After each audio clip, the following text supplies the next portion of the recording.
Allons-y maintenant avec quelques rappels en lien avec les modules 3.7 où vous avez appris à réaliser ce qu'on appelle des démonstrations. Donc, les démonstrations en géométrie analytique tournent généralement autour des figures, que ce soit les triangles ou les quadrilatères. Donc, euh, pour montrer que des propriétés de triangle sont respectées, ben, il faut connaître les propriétés, il faut connaître les outils. Donc, lorsqu'on parle de longueur, lorsqu'on veut montrer des longueurs, des côtés, ben, c'est avec les distances. Comme par exemple avec le triangle isocèle, ben, on va calculer la distance des côtés ici et on va montrer qu'ils sont égaux. Il faut se rappeler que pour démontrer quelque chose, si la proposition est vraie, il faut montrer tous les éléments possibles. Et si on veut montrer qu'un élément est faux, ben dès que je trouve une faille, c'est suffisant, je m'arrête là. Donc le triangle équilatéral, les trois côtés, donc on va travailler avec les trois distances. Pour le triangle rectangle, ben, on va travailler avec les pentes. Est-ce que la pente de ces deux cathètes ici, lorsque je les calcule et que je les multiplie ensemble, est-ce que ça donne -1? À ce moment-là, ça va me permettre de valider si j'ai vraiment un angle droit dans mon triangle. Même chose avec les quadrilatères. Normalement, vous devriez avoir placé ça déjà sur votre aide-mémoire. Donc, trapèze, une paire de côtés parallèles, etc., etc. Donc, on travaille avec les pentes et avec les distances généralement pour montrer les différentes propriétés au niveau des figures.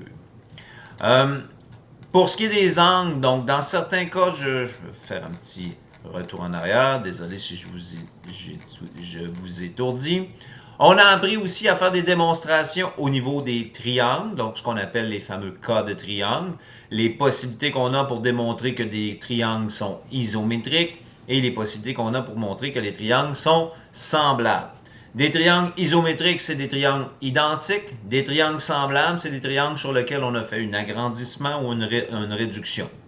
Les trois cas d'isométrie, donc CCC, CAC, ACA, il faut montrer qu'on a soit trois côtés isométriques, comme ici, soit deux paires de côtés isométriques et un angle compris. Donc, il faut vraiment que le A soit compris entre mes deux côtés.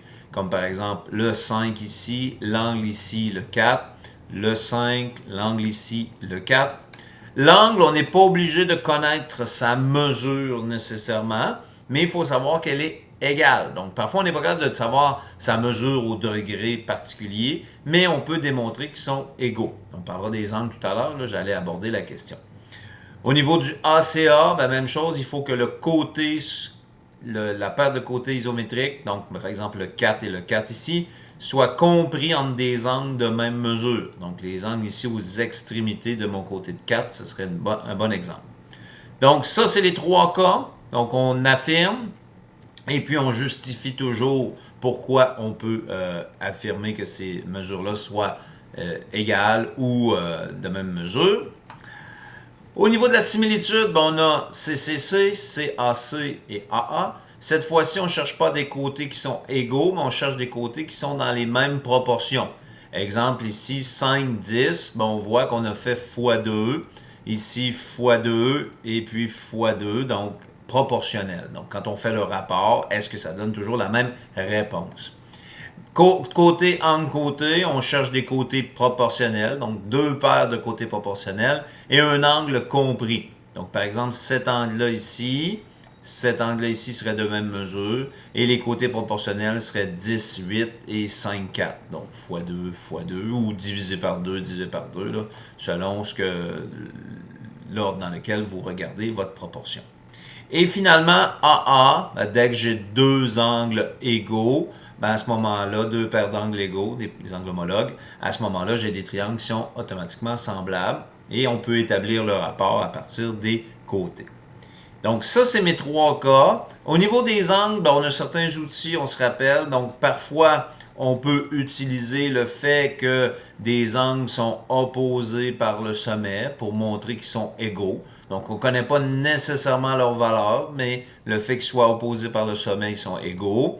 Je ne l'ai pas illustré ici, mais des fois, si on a un angle qui est commun aux deux triangles, c'est peut-être une façon de montrer qu'ils sont de même mesure. Et on a les fameuses droites parallèles coupées par une séquente qui forment des angles alternes et internes égaux.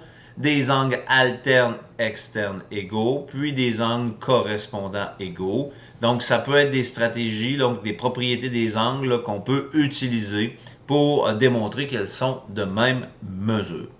Donc, le chapitre 3.7 parle de démonstration, démonstration en géométrie analytique, démonstration avec les cas de triangle. Soyez précis dans vos justifications. Écrivez vos conclusions comme il faut, donc pour que votre démarche soit claire. Sur ce, donc, je vous souhaite un bon dernier bloc de révision avant de s'attaquer aux examens de pratique ministériels. Bonne révision tout le monde.